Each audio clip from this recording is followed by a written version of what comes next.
நன்றி ஐயா. இறுதியாக கவி பாட ஐயா மணிவாரன் அவர்கள் வருகிறார்.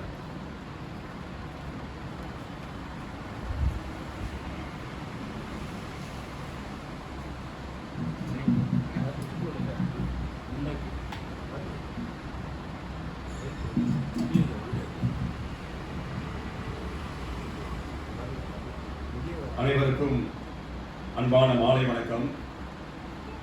தமிழ் சிந்தனையாளர் பேரவையின் சார்பில் நடைபெறக்கூடிய இந்த திங்கள் கூடுகை என்பது மிகவும் சிறப்பான முறையிலே தொடங்கியிருக்கின்றது. கடந்த திங்களில் இந்த நிகழ்ச்சி நடைபெறவில்லை. கடைசியாக நடைபெற்ற நிகழ்ச்சி என்பது மகளிர் நாள். நம்முடைய சிந்தனையாளர் பேரவையின் சார்பில் மிகவும் சிறப்பான முறையிலே பட்டிமன்றம் என்கின்ற ஒரு அழகான ஒரு நிகழ்ச்சியை நடத்தினோம். அதன் பிறகு சற்று இடைவெளிக்கு பின்பு, ஒரு மாதம் இடைவெளிக்கு பின்பு இந்த நிகழ்ச்சி மே நாள் நிகழ்ச்சி மிகவும் சிறப்பான முறையில் நடைபெறுகின்றது. இந்த நிகழ்ச்சியினுடைய கவியரங்க தலைமை தோழர் அவர்கள், திருந்தலையன் அவர்கள் மற்றும் நம்முடைய கவியரங்கத்தினுடைய தலைப்பு பெரிய தலைப்பு. இப்பொழுதும் ஐயா அவர்கள் சுருக்கமாக கொடுப்பார்கள், சின்ன தலைப்பாக கொடுப்பார்கள். இந்த முறை கண்ணதாசன், கவியரசு கண்ணதாசன் அவர்களுடைய தலைப்பை கொடுத்திருக்கிறார்கள். நான் பாரதிதாசன் தலைப்பு கொடுப்பார்கள் என்று நினைத்தேன்.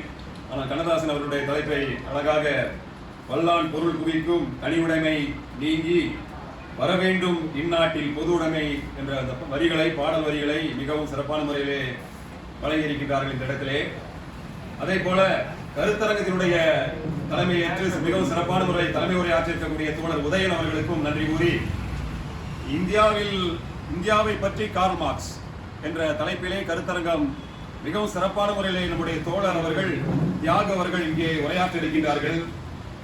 அப்படிப்பட்ட அற்புதமான பேச்சுக்களை இங்கே நாம் கேட்பதற்காக வந்திருக்கிறோம் என்பதை சொல்லி, நான் எழுதியதை இந்த இடத்திலே வாசிக்கின்றேன். வேகமாக எழுதினேன், மிகவும் எளிய நடையிலே எழுதியிருக்கிறேன்.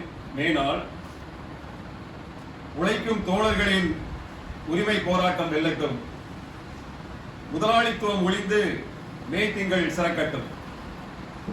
அடிமை விலங்கு ஒடிந்து ஆதிக்க சக்தி மறையட்டும். பூட்டிய கதவு திறக்கப்பட்டு புதிய வீர வரலாறு படைக்கட்டும். விடுதலை நாள் வருவதற்கு வெற்றி போராட்டம் தொடரட்டும். தொழிலாளர்கள் உரிமை நிறைவேற தொடர் குரல் கிடைக்கட்டும். அதிகாலை சூரியன் உதிக்கும் முதல் அந்தி சாயும் வேலை வரை கொடுமை. 19ஆம் நூற்றாண்டின் தொடக்கம் முதல் 16 மணி நேரம் வேலை பகைமை. உழைப்பு சுரண்டல் மேலோங்கியதால் அமெரிக்காவில் எதிர்ப்பு வெடித்தது. அமைதி நிலவ எங்கும் உண்மையான சட்ட கருத்து நிலவியது. எரிமலை போன்ற போராட்டத்தில் ஏறிய 5 லட்சம் பேர் எட்டிய உச்சத்தை சரி செய்ய ஏவிய அரசின் கைக்கூலிதான் போர். காவல்துறையின் தாக்குதலால் காயத்தோடு சிந்திய ரத்தம். டே மார்க்கெட் சதுக்கத்தில் எருவான உழைப்பின் முழக்கம். 4 தொழிலாளர்கள் பலி என்பது நாடறிந்த உண்மை. நானிலம் போற்ற தவறிய 4 தலைகள் தூக்கில் மெய்மை.